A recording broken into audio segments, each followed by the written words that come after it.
nasabnya Ba'al itu memang sudah putus. Karena apa fiknya? Wa fi anfusikum afala ta'qilun. Ayatnya Allah ada pada diri kalian sendiri, yaitu tes DNA. Dan DNA udah selesai. Ratusan manuskrip sudah dipelajari oleh kiai-kiai kita, ya, termasuk oleh Kiai Imaduddin, Kiai Nur Ihya, dan yang lainnya. Itu beberapa manuskrip yang saya yakin manuskrip itu pada waktu zamannya Mbah saya, Mbah Abbas, dan Mbah Hasyim Asy'ari, saya yakin belum bisa diakses. Subscribe Hakim Abinada channel. Kita itu sudah tidak usah berdebat masalah nasab lagi, karena udah fix. Karena nasabnya Ba'al itu memang sudah putus. Karena apa fiknya? Wa fi anfusikum afala ta'qilun. Ayatnya Allah ada pada diri kalian sendiri, yaitu tes DNA. Dan DNA udah selesai. Ternyata ya udah Askenazi, ya udah, karena diterima saja. Tinggal apa?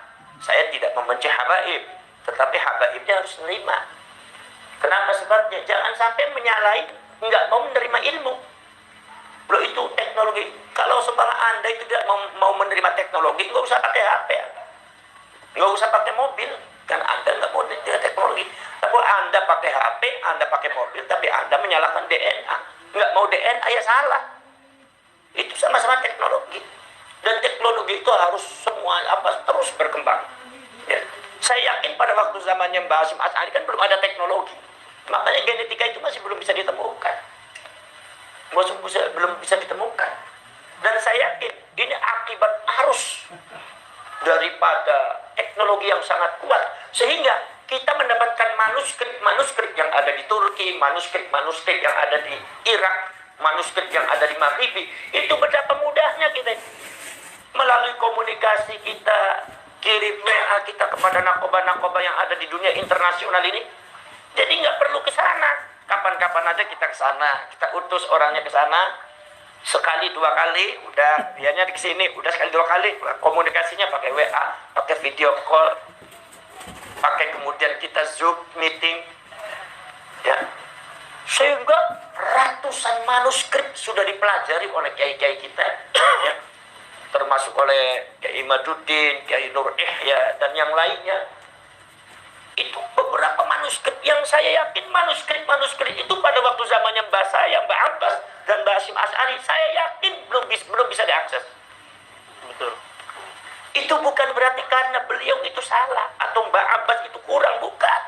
Beliau ahli, cuma masalah fasilitas. Jadi kita ini jangan alergi sama itu. Kalau kita supaya mengkonfrontir, itu Mbah Hasyim Asy'ari lebih alim, Mbah Abbas lebih alim, kenapa semua Gus Abbas? Loh, bukan masalah itu. Ini masalah fasilitas. Dulu belum ada WA. Mbah saya waktu haji di Mekah itu bolak-balik 3 bulan. Bolak-balik 3 bulan. Di kapalnya saja 1,5 bulan. Sekarang kalau seumpama kita haji cukup dengan 9 jam sampai Mekah, bukan berarti kita merasa lebih mulia daripada Mbah Abbas dan Mbah Hasyim. Kenapa? Karena teknologinya udah ada sekarang. Itu Mbah Abbas sudah sakti. Wah, dianggapnya nanti Mbah Abbas nggak sakti. Kalah sakti sama saya. 9 jam doang. Saya bisa 9 jam. Bukan itu. Jadi panjenengan ini jangan punya pikiran seperti itu. Karena Allah pada waktu zamannya Mbah Abbas itu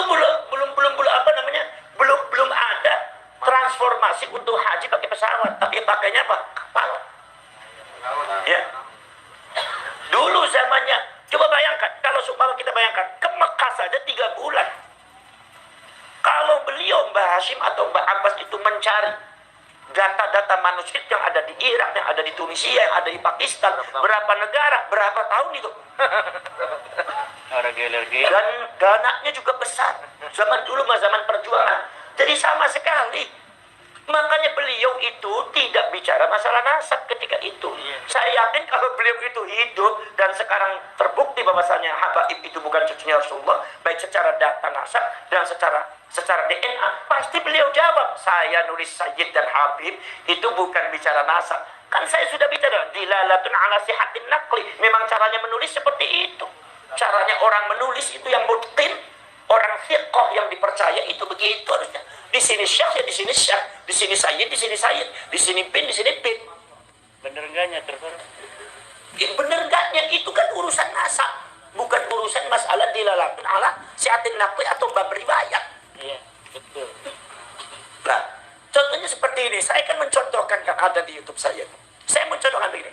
Imam Ibnu Malik itu namanya bukan Muhammad bin Malik, tapi Muhammad bin Abdullah bin Malik. Cuma karena Muhammad bin Abdullah ini mirip Rasulullah, makanya Imam Ibnu Malik tidak mau disebut Muhammad bin Abdullah, pengennya Muhammad bin Malik.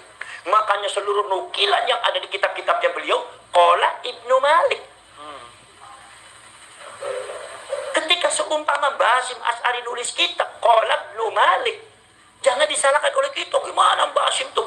Enggak tahu. Masa Ibnu Malik padahal Muhammad bin Abdullah bin Malik. Kata Basim, kalau Basim itu pasti bilang, lawang di situnya tulisnya Ibnu Malik, ya saya tulis Ibnu Malik. Ya itu kan itu Muhammad bin Abdullah, itu urusan nasab, bukan urusan riwayat. Betul. Kan seperti itu. Jadi jangan ini yang berkembang itu. Ada lagi ini perkembangan yang terbaru, saya tadi ngobrol sama Ki Iman.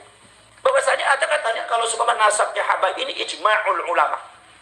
Saya baca tulisannya, yang saya baca itu ulama yang disebutkan paling-paling 10 ulama juga nggak ada. Lah kalau Anda menyebutkan hanya 10 ulama, kita juga bisa menghadirkan 200 ulama yang membatalkan bahannya. Jadi yang ijma' mana? Nah, satu. Nomor dua, kalau yang Anda sebutkan cuma imam ini, kita juga punya. Satu. Nomor dua, sekarang ijma'ul ulama, apakah di dalam bab nasab itu ada ijma'? Sebab ijma' itu adalah kajian fikih, bukan kajian nasab. Kalau kajian nasab itu sama dengan kajian riwayat hadis. Apa? Kajian data. Kalau datanya valid, ya hadisnya sahih. Senang nggak senang, masuk akal nggak masuk akal. Rasulullah SAW mengatakan kalau seumpama ada lalat masuk ke dalam air, maka dicelupin semuanya, karena di dalam sayap sebelah kiri ada racun, tapi sebelah kanan ada penawarnya. Itu hadis pada waktu itu nggak masuk akal, tetapi karena yang meriwayatkan thiqat semua masuk akal, nggak masuk akal harus diterima. Ini namanya kajian data, karena data riwayatnya seperti itu. Urusan masalah keilmuan, barangkali keilmuan kita belum sampai. Jadi yang namanya nasab itu bukan kajian fikih. Lihat dari mulai Fathul Qori, Fathul Wahab, Muhadzab, kitab apapun, tidak ada kitabun nasab, arkanun nasab, furudun nasab, mubtilatun nasab, nggak ada. Nasab itu ada kitabnya sendiri, tidak masuk dalam kajian ilmu fikih. Nomor dua, kemudian sama dengan usul hadis, riwayat itu tidak ada di kajian fikih, karena ilmu riwayat itu ilmu data. Lah kalau seumpama ilmu data diijma'kan, berarti tidak ada Bukhari Muslim. Sekarang kalau seumpama ada ulama 100 mengatakan hadis ini sahih, tapi kata Imam Bukhari dan Muslim mengatakan hadis ini dhaif, pasti ulama mengatakan, seluruh ulama hadis mengatakan, maka yang dipegang adalah apa? Ma sahhahul Bukhari, ma dha'afahul Bukhari, ay ma qalahul Bukhari wa Muslim. Apa yang dihukumi oleh Imam Bukhari dan Muslim, ini harus diterima walaupun 100 orang mengatakan sahih. Ini menunjukkan bahwa di ilmu riwayat itu tidak ada ijma'. Ada di Bukhari Muslim, rawahu Syekhani muttafaq alaihi, ay mattafaqahu Bukhari dan Muslim Fir riwayat di dalam data riwayat. Jadi bukan masalah ijma'. Ijma' itu adanya di fikih dalam memahami Al-Quran dan hadis. Ada qat'iyyu tsubut wa qat'iyyu dilalah, dhanniyyu tsubut wa dhanniyyu dilalah, qat'iyyu tsubut wa dhanniyyu dilalah, dhanniyyu tsubut wa qat'iyyu dilalah. Sehingga ini orang nggak bisa nebak, harus ulama-ulama yang pinter. Maka di sini otoritas ulama sangat menentukan. Itu karena data. Kenapa Imam Hakim itu kita mustadraknya? Padahal Imam Hakim itu pada waktu zaman hidupnya disebutnya Amirul Mukminin fil hadis. Amirul Mukminin, bukan sekedar hafid. Jadi Amirul Mukminin fil hadis. Ulama sangat alim. Tetapi kenapa kita mustadraknya tidak diunggulkan oleh para ulama? Kenapa? Karena data sejarah mengatakan Imam Hakim itu menulis kitab Mustadrak itu pada waktu umur 60 tahun. Dan itu Imam Hakim sudah mulai ikhtilat, banyak yang lupa, bercampur riwayatnya. Lah di sini makanya, saudara-saudara, makanya di dalam ilmu ilmu riwayat dan ilmu nasab itu nggak ada ijma. Kalau nggak ada itu Bukhari Muslim kalah. Yang ada ya marawahul Bukhari wa Muslim, kitab Sahih Bukhari, Sahih Muslim, cukup 2 orang udah bisa ngalahin semuanya. Walaupun ada Imam Tobrani, walaupun ada Imam Baihaqi, ada Imam Hakim, udah 3 orang berapa orang, ya nggak bisa. Ya Bukhari Muslim itu yang sahih. Karena makanya ada yang mengatakan bahwa Bukhari Muslim itu adalah ashahul kutub ba'dal Quran. Kenapa bisa seperti itu? Karena memang tidak ada ijma. Kalau di hadis, kalian buka kitab usul hadis, mau dari mulai Mahmud Tohan sampai Nuruddin Akhtar An-Naqd fi usul hadis, atau sampai seumpama Tadribur Rawi ala Syarh Taqrib Nawawi karangnya Imam Suyuti yang nyarahi Imam Nawawi, mensyarahi kitabnya Imam Nawawi. Silakan Anda cari, ada tidak kitabul ijma' fil hadis, ijma' fi riwayat al-hadis, tidak ada, tidak akan ada. Yang ada muttasil, munqati', mudraj, mudallas, itu ada. Tadlis itu ada, babut tadlis, al-jarh wa ta'dil itu ada. Kenapa? Itu kajian data. Ya, jadi artinya saya terlalu semangat menjawab. Kadang-kadang gemes juga. Makanya saya kadang-kadang telepon sama sama Ki Imad, ini supaya ide-ide itu supaya bisa dipantai itu. Dan saya minta kepada Ki Imad nanti di Tegal, nggak usah mundur, jawab terus masalah nasa. Semakin dilarang semakin dibahas ya. Jadi kenapa sih takut tuh? Kok zaman sekarang kok muhibbinnya Ba'alwi dan Ba'alwi ini kok takut-takutan ayat-ayat nasab? Dia hampir sama dengan orang munafik. Kalau mendengarkan ayat Allah ibarat disambar petir kata Allah. Kenapa mereka sehingga banyak mendengarkan Muhammad jangan bicara ayat Al-Quran, Muhammad jangan baca ayat Al-Quran. Karena ketika diturunkan ayat Al-Quran mereka kayak sambar petir. Kok kenapa karakternya sama? Kok boleh baca memang ayat nasab? Iya.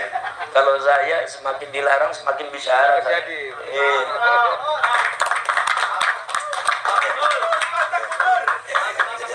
Baik, kalau demikian, ya. Assalamualaikum warahmatullahi wabarakatuh.